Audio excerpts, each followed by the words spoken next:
கர்நாடக அணைகளிலிருந்து காவிரி ஆற்றில் திறக்கப்படும் நீரின் அளவு 5531 கன அடியாக அதிகரிக்கப்பட்டுள்ளது. காவிரி நீர்பிடிப்பு பகுதிகளான குடகு, மைசூர், ஹாசன் உள்ளிட்ட பகுதிகளில் விட்டுவிட்டு மழை பெய்து வருகிறது.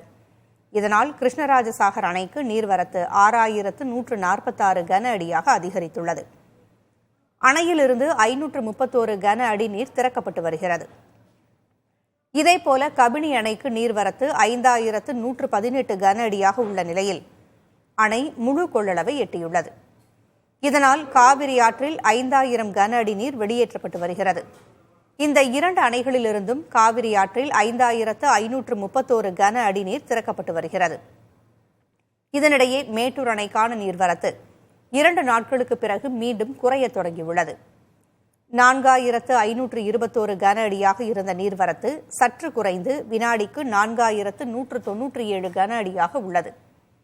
அணையின் நீர்மட்டம் 41.65 அடியாக உள்ளது.